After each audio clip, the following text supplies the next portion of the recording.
Half-brothers threatened to sue me over 16K. It costs them 158K and possibly their parents' marriage. When I, 25F, was 3, my grandparents passed away. They set up a savings account in my name. The account was meant to be accessed by me when I was 21. At that point it contained just over 300K. My grandparents left me a letter saying they would like me to share the money fairly with any other Smith-Jones children, meaning my full siblings. Dad's a Smith, Mum's a Jones. By fairly they meant that they wanted me to assess the situation and judge for myself what was fair.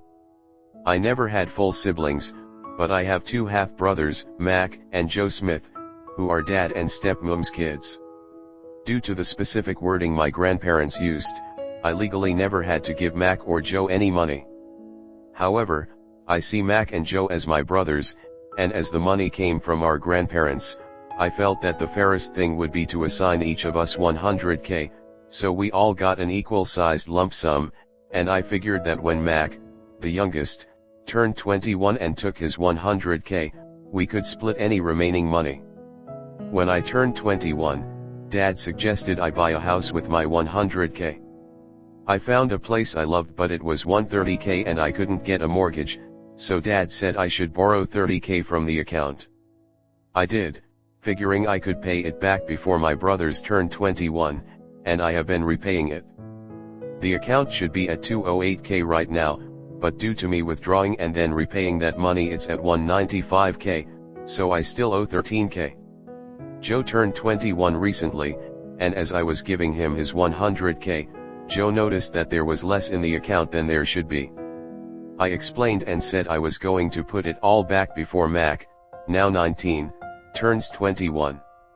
Joe told Mac and both boys said I stole from them and owed them the full 13K back plus 3 grand of interest that they felt they would have gotten, and they wanted it all paid by the summer, which gave me less than 6 months to bring the account up to 211K. I said I'd do it, but over 2 years as planned.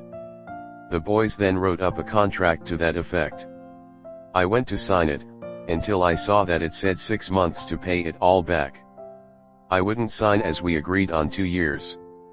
They said I should figure it out as they were entitled to that money and would be seeking legal advice. Later that day I got an email, clearly written by them, saying that they intend to sue me for the 16K, plus whatever is currently in the account, and additional damages and emotional distress on top of that. At this point in time, I'd given Joe about 50K of his 100K, because he wanted it in installments. I responded that legally, they were never entitled to any of it, and given their attitudes, I'd say they've already received an amount I deem fair, so that 50K was all they were getting. I then got a barrage of texts, calls, and emails yelling at me for going back on our deal. I blocked them. They then took to social media, saying that I was trying to screw them out of their inheritance and rallying our extended family into harassing me over this, and it mostly worked as a lot of people messaged me. However, I got a message from this guy called Chris Smith. Chris said he was 27, and claimed to be my half-brother. I had never met him before, but he sent me photos of him as a kid with our dad, grandparents, and me. He showed me that he also had an account with 150K in it, and a scan of a letter from our grandparents, saying this money was meant to be shared fairly among Dad's illegitimate children. Chris also told me we have another half-sibling, who is 18. He'd been looking for me for a while, but only found me when Dad shared Joe's post which had me tagged. We checked with a solicitor to make sure, and as the boys are legitimate, they aren't entitled to anything in Chris' illegitimate kid fund, and as they are my half-siblings, they aren't entitled to anything in my Smith-Jones kids fund, either.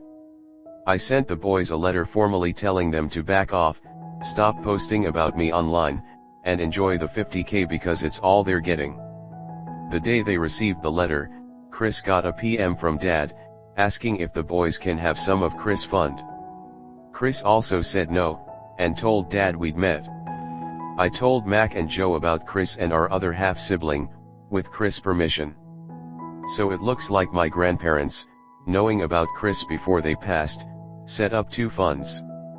One for the kids dad had with my mother, who was still his wife when they passed, and one for children born out of dad's affairs, presumably to make sure no one tried to screw anyone else over out of hurt feelings. I'm getting a lot of shit, but holding firm on my decision.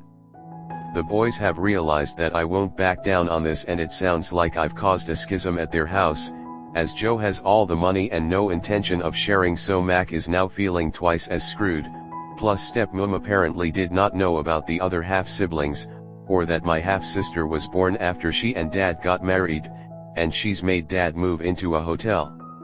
It sounds like dad is looking for a long-term living arrangement outside of the family home, because it looks like she is not letting him move back in. Dad is begging me to reconsider, but honestly I'm done with all of them except Chris and my sister. Move on to the comment. Your grandparents were pretty forward-thinking. Edit, ta very much for the silver and updates. You know, sometimes I wish I would maybe get an inheritance when any of my family passed. Then I see how money and possessions just destroy families. If I have anything left from my mom and stepdad, my sister and I are on great terms. When my dad passes I'm worried I'm going have to fight his wife and 2 daughters for the things I want. He has a lot of sentimental memorabilia I'm hoping for. Edit, I was not expecting this to blow up how it has. So many sad stories. I'm sorry for all your losses and the horrible outcomes that followed. Talk to him now. If he's not attached to certain things, he might give them up to prevent the fighting. My parents started doing that 5 or 6 years ago. They have stuff but not money to leave behind. My grandfather gave me his wedding ring a few months before he passed away. My mom decided to keep it so I wouldn't lose it. She lost it. Happy to say I snuck his coin collection out, his collection of old bills, and his stamps. Still sad I don't have that ring, I can see it so clearly in my head. My grandmother-in-law just died. That whole side of the family other than my wife went nuts. The lady was still in the hospital and they had already broke in and ransacked her house. Stole her will, basically written on a napkin, stole the title to her truck, rekeyed the house, and even stole her journal, which they ripped out specific pages to use as evidence of which kids she loved the most. In her last moments the crackhead of the family took her hand and with the fakest cry I've ever seen in my life said loud enough for everyone to hear, "Squeeze my hand if you want me to have the truck, mama." I've watched it happen after my dad passed. Heck, they don't even have to be dead to split families. Earlier this year I watched my aunt try to bully me with an inheritance and she has supposedly written me out of her will because I stand by my statement that I don't want to spend time with white supremacists. It's super sad to me, she was my favorite aunt. Honestly, I view being removed from the will as a blessing. Now I can't be one of the folks my cousins and siblings argue with in a desperate grab for cash and assets. Her hate might have just saved my relationship with my other relatives. One commented this before, but my uncle had no children of his own. He wrote in his will that when he and his wife passed we, his nieces and nephew, would get everything. One year he decided he didn't see us or hear from us enough and threatened over Christmas to cut us out of his will. I reminded him we're all very busy teenagers and barely have time for our own parents or friends. I told him that if he felt he should, then do it. I didn't visit or call him just for his stupid money. I visited and called because I loved him. He ended up passing very suddenly the year my daughter was born from a stroke. I still miss him. My aunt is still alive and living with her BF. She says she'll keep the will as is and has no intentions of changing it. I doubt that's true anymore, as she finally has children she has always wanted that are her BF's kids. But as long as we get some family heirlooms returned to us, I don't care about the money. No matter how much it would help my family out. No matter how much